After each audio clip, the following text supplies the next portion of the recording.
Oi, alunos, tudo bem? Hoje a gente vai falar um pouquinho sobre a independência do Brasil. Lembra, eu passei uma atividade para vocês na quarta-feira para vocês citarem palavras que remontem vocês à independência do Brasil. Quando eu penso em independência do Brasil, eu penso em que palavras? Várias palavras surgiram aqui na nossa tarefa. Surgiu caganeira, regionalizada, limitação, exclusão, império, Ipiranga. E aí a gente vai discutir um pouquinho sobre essas palavras. Por que essas palavras simbolizam a nossa independência do Brasil? E aí é importante a gente frisar desde o início que a independência do Brasil ela não foi um movimento revolucionário, muito menos um movimento romântico, como aparenta ser por meio daquele quadro do Pedro Américo. É verdade que a gente tem que ter em mente que a independência do Brasil, a narrativa da independência do Brasil, ela foi construída na figura de Dom Pedro I, que teria, supostamente, às margens do rio Ipiranga, imponente sobre seu cavalo, gritado independência ou morte. A gente vai ver que vários relatos de historiadores demonstram uma inconsistência e uma incoerência nessa imagem histórica apresentada por Pedro Américo, naquele quadro famoso da independência do Brasil. Porque, na verdade, quando Dom Pedro I, ele estava numa viagem longa naquele momento e dificilmente durante uma viagem longuíssima como a dele, ele estaria utilizando cavalo, porque em regra se utilizava o burro para poder fazer essas viagens de longa distância, porque ele teria mais resistência. E também supostamente não teria ouvido esse grito, independência ou morte. Então essa foi uma narrativa construída, centrada na figura de um herói que foi escolhido, que foi o Dom Pedro I, para legitimar os interesses de uma determinada classe social. Então a gente pode perceber que, na verdade, a independência do Brasil ele foi um evento para atender aos interesses e às necessidades de uma determinada classe social. Então a gente pode dizer, fazendo aqui um resumo, que a independência do Brasil foi um golpe das elites.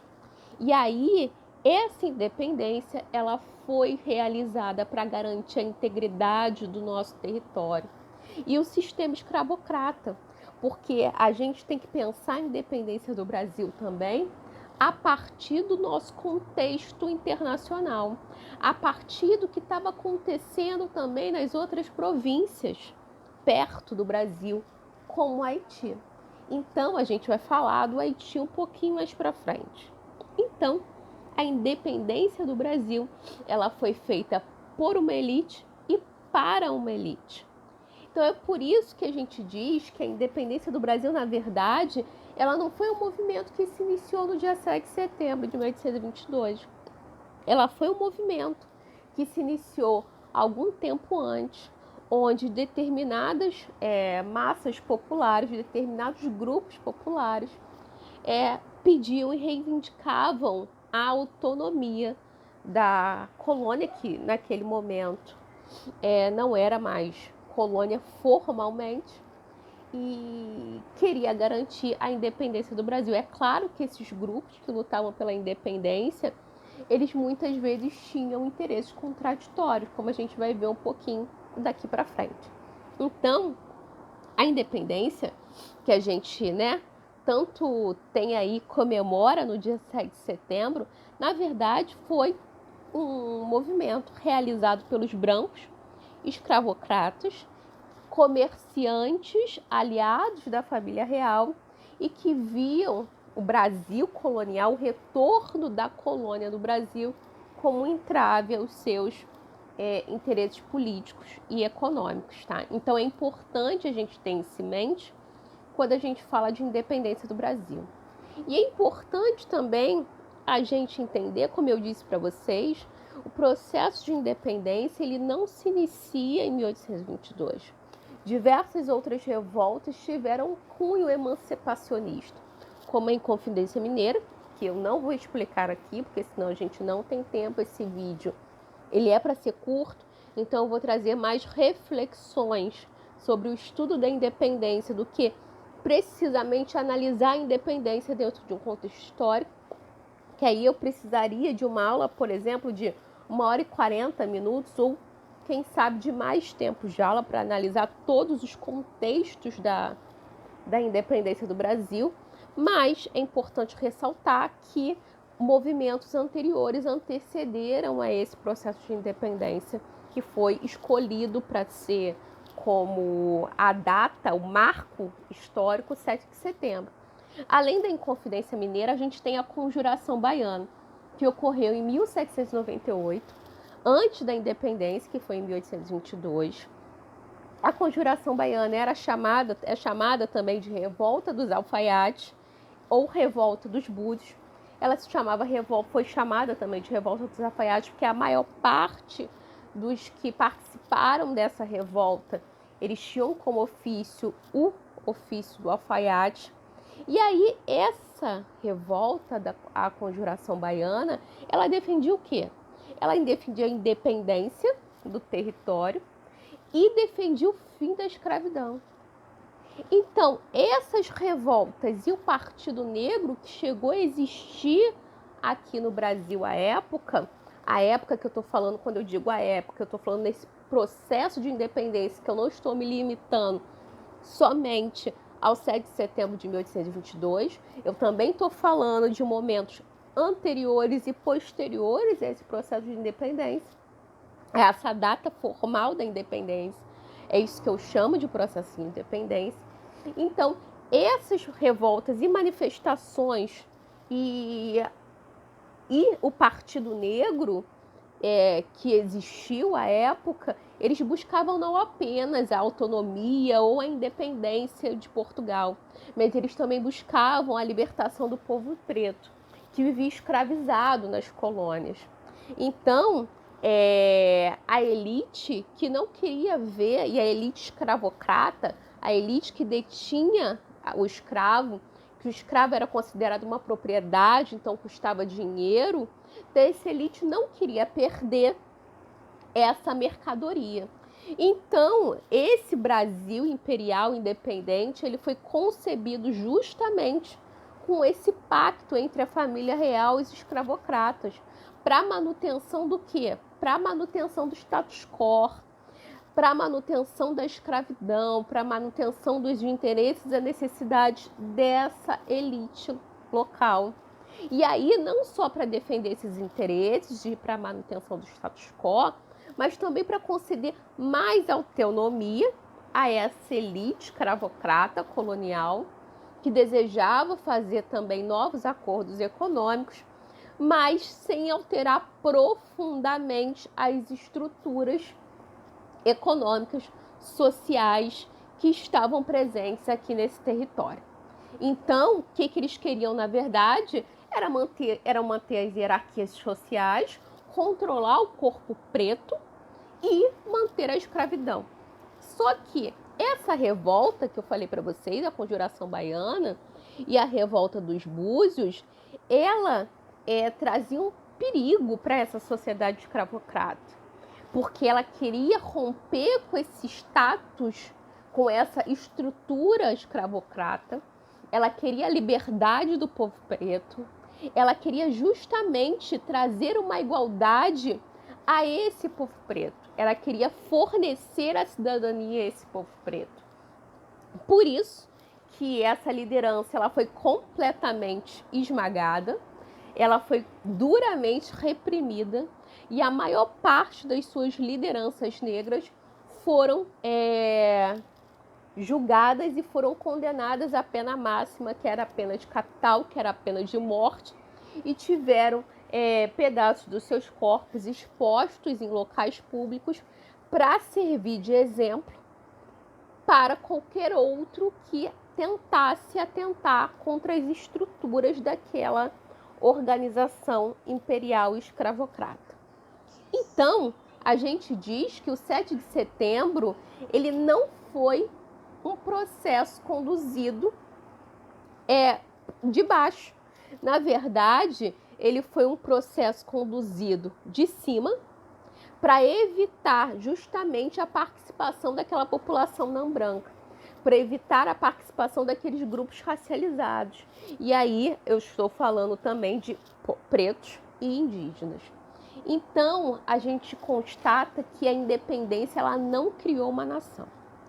Na verdade, ela apenas criou um Estado formalmente. Não havia, à época da independência do Brasil, uma nação que a gente podia se chamar de brasileira. A gente não tinha um sentimento de pertencimento nacional que permitisse a construção dessa nação. Isso muito foi por causa de que um dos motivos, por causa dessa não construção da nação, é porque o processo de independência é que a independência que foi forjada por essa elite escravocrata não teve participação popular.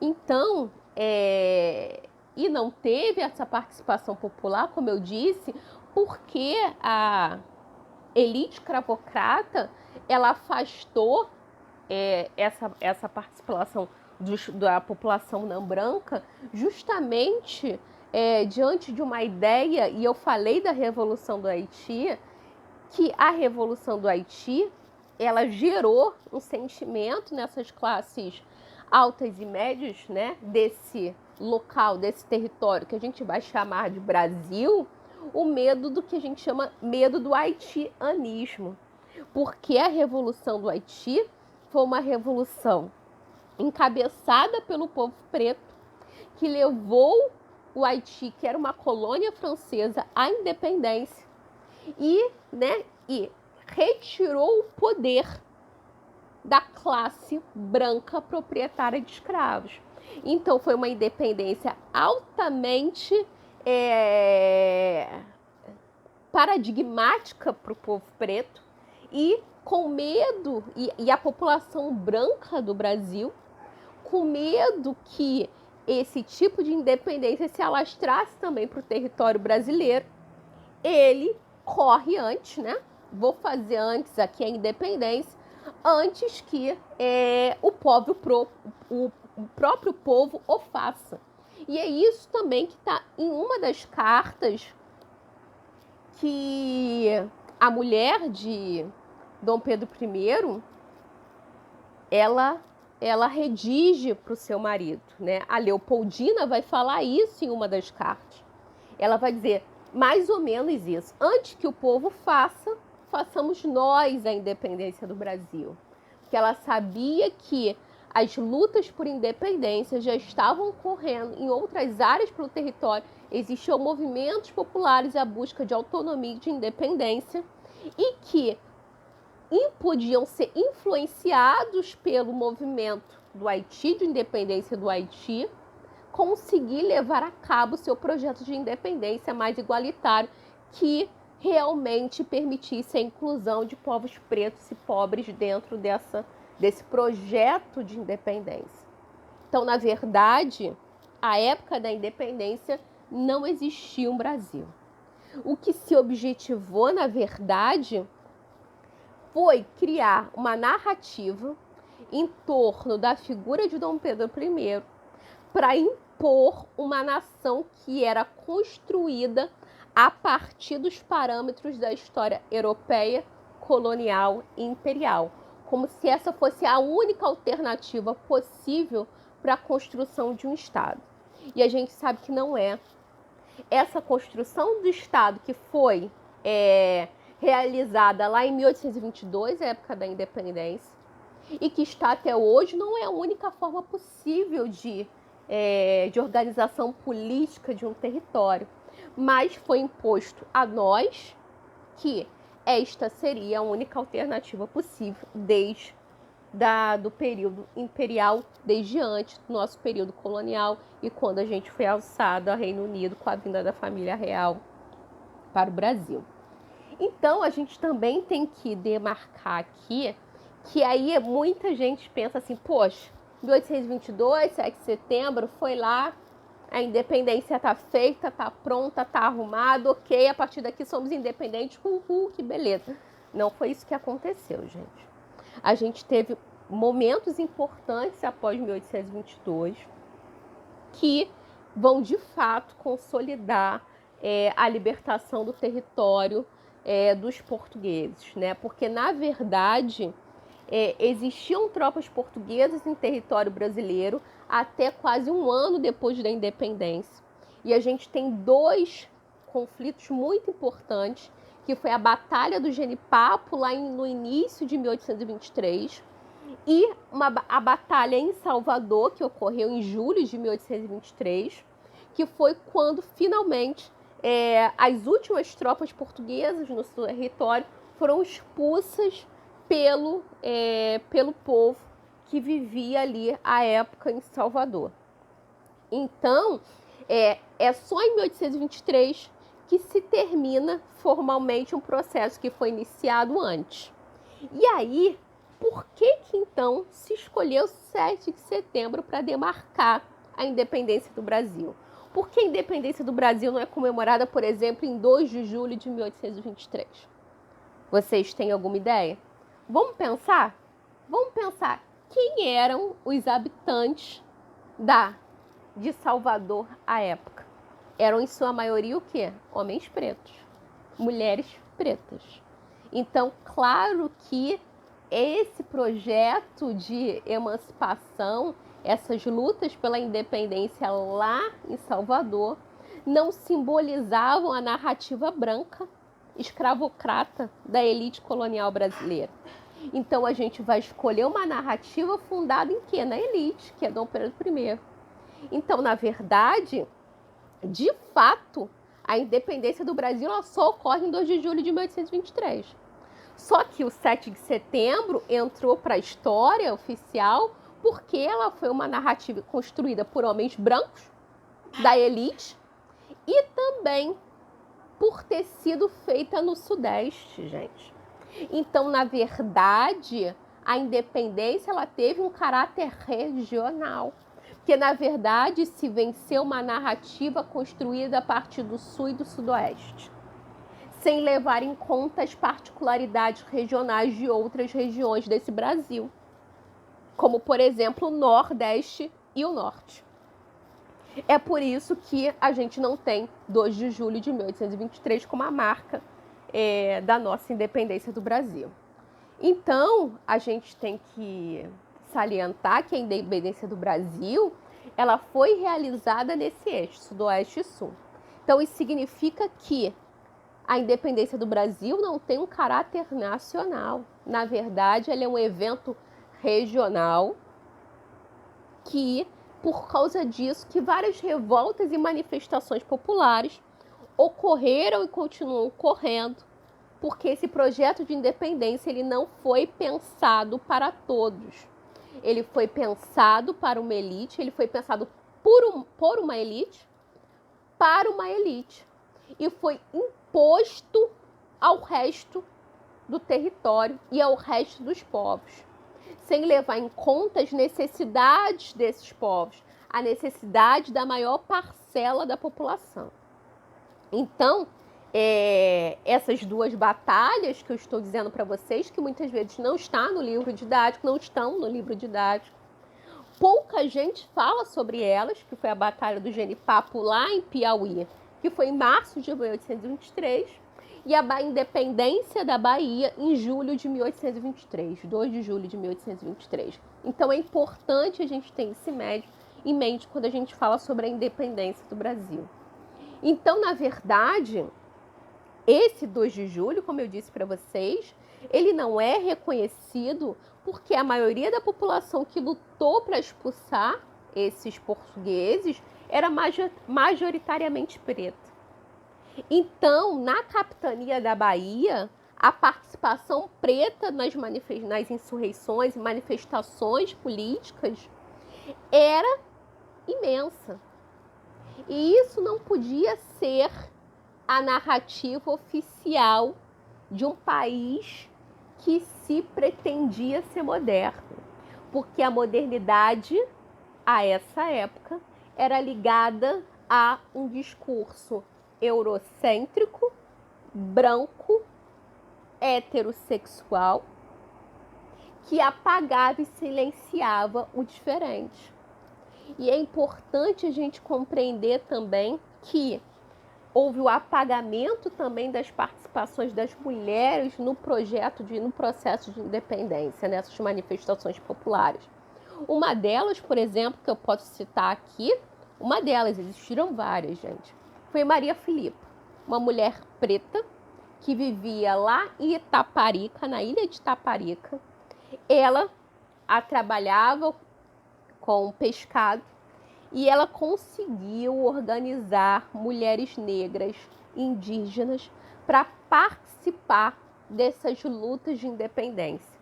Então, a participação da mulher preta, ela foi também silenciada no 7 de setembro.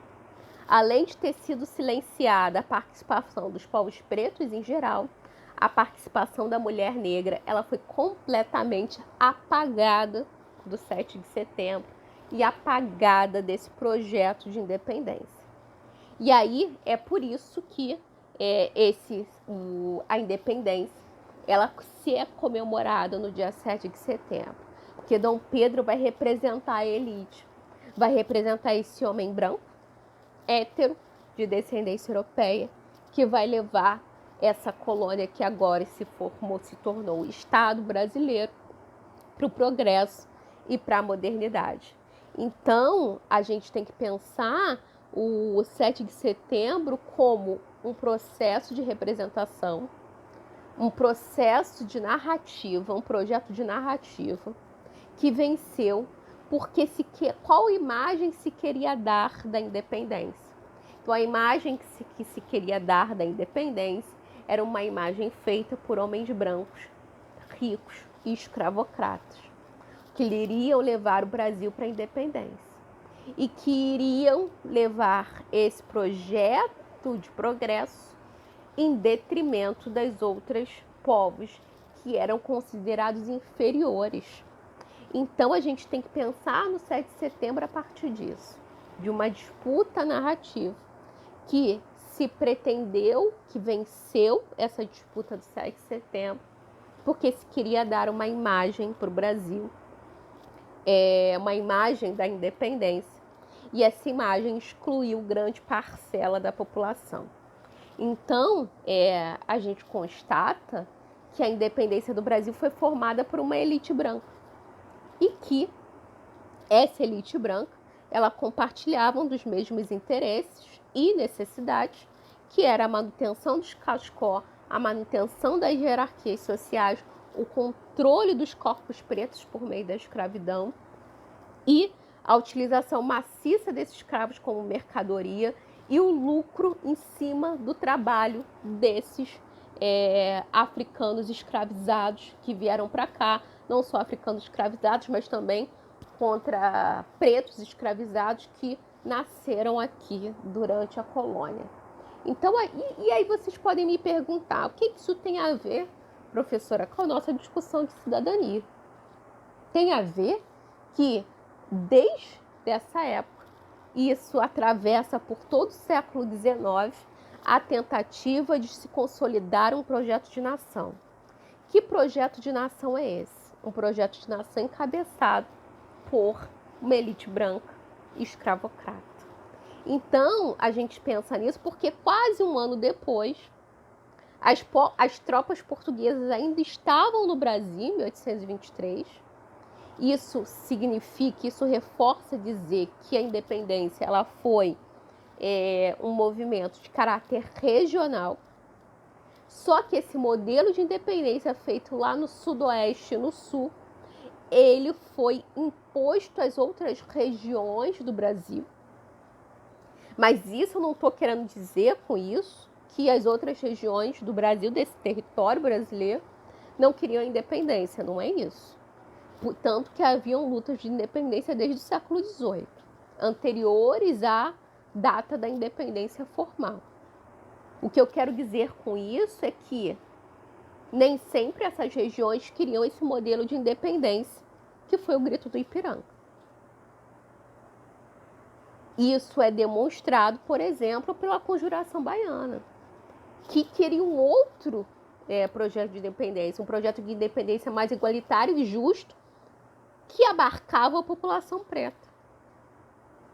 Então, é importante a gente ressaltar que esse projeto de construção de nação, criado a partir do Sul e do Sudoeste, que foi imposto às outras regiões, sem respeitar as particularidades sociais, ele criou exclusão, criou estrangeiros no seu próprio território, como, por exemplo, os nordestinos e os nortistas.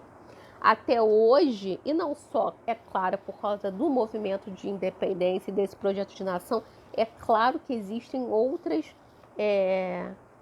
explicações coloniais para explicar esse processo de desterritorialização do nordestino e dos nortistas, que passam a se sentir como estrangeiros, que passam a ser vistos, melhor